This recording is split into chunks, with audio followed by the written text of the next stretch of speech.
Afin de lutter contre les erreurs commises sur les fiches centralisatrices des résultats des élèves, le préfet de l'Institut Bibois à Kinshasa demande à son enseignant de technologie de l'information et de la communication de lui proposer une solution informatique pour cela. L'enseignant, profitant de sa leçon sur la validation des données en deuxième année des humanités scientifiques, demande à ses élèves de préparer une maquette de bulletin et de protéger toutes les cellules devant recevoir les cotes en se servant du modèle ci-dessous. Bonjour. Précédemment, nous avons vu que la consolidation des données permet de combiner les données de plusieurs feuilles de calcul afin d'en faire une synthèse. Nous avons également vu que cette méthode nécessite des préalables.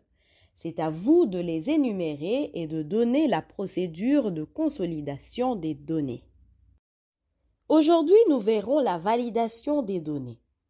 La validation des données dans Excel est une fonctionnalité qui limite ou valide les entrées utilisateurs dans une feuille de calcul. Techniquement, on crée une règle de validation qui contrôle le type de données pouvant être entrées dans une cellule donnée. En fait, elle permet de verrouiller une cellule afin de n'accepter que l'utilisation de certaines valeurs dans celle-ci. Voyons comment cela se déroule. Par exemple, nous disposons de la liste des recettes de 2014 de quelques entreprises œuvrant en RDC. Pour créer une règle de validation des données, il faut tout d'abord indiquer à Excel dans quelle cellule cette règle doit s'appliquer. Dans notre exemple, nous souhaitons que la règle s'applique à toute la colonne E. Nous allons alors sélectionner toute la colonne E en se positionnant tout en haut de celle-ci et en cliquant dessus. Elle apparaîtra alors en bleu.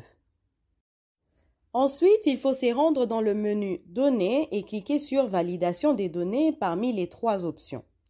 Une nouvelle fenêtre va alors apparaître sur notre feuille de calcul. C'est sur celle-ci que nous allons paramétrer la validation des données. Plusieurs paramètres de personnalisation sont possibles et s'effectuent en fonction du résultat souhaité. Une fois que nous avons verrouillé notre colonne, si par exemple nous saisissons une fausse date, un message va apparaître nous informant que la valeur que nous avons saisie n'est pas valide. Dans notre exemple, nous souhaitons que la colonne E ne contienne que les recettes à partir de l'année 2014. Pour cela, dans la partie Autorisée, nous allons sélectionner Date. Ensuite, dans la partie Données, nous allons sélectionner Supérieur à. Et dans Date de début, nous allons indiquer la date supérieure à laquelle Excel devra prendre en compte et verrouiller la saisie des données. Nous indiquons donc la date du 31 décembre 2013. Pour terminer, cliquez sur OK. Il est tout à fait possible de personnaliser ce message d'erreur afin de le rendre plus compréhensible par les autres personnes qui travailleront sur le même document que nous. Pour cela, il faut retourner dans Données, Validation des données, Alerte d'erreur. Dans la partie Titre, indiquez le titre que vous souhaitez donner à votre alerte. Ensuite, saisissez le message qui devra s'afficher lorsqu'une erreur sera détectée. Nous avons alors saisi Afficher uniquement année après 2014 et terminé par OK. Voici le message qui s'affiche désormais lorsqu'une erreur de date est détectée dans la colonne E.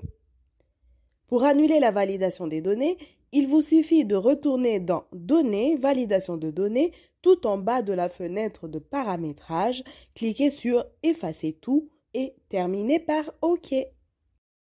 En conclusion, la validation des données permet donc de restreindre la saisie et d'éviter les fautes de frappe. Il est recommandé de paramétrer la validation des données avant d'effectuer la saisie de vos données sur les feuilles de calcul. À présent, c'est à vous de répondre à ces questions. Première question, montrez l'importance de la validation des données et citez les différentes étapes de sa réalisation.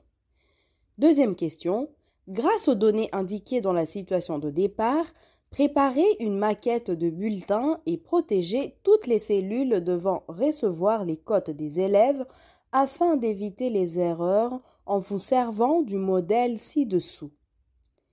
C'est tout pour aujourd'hui. Bon travail et à bientôt!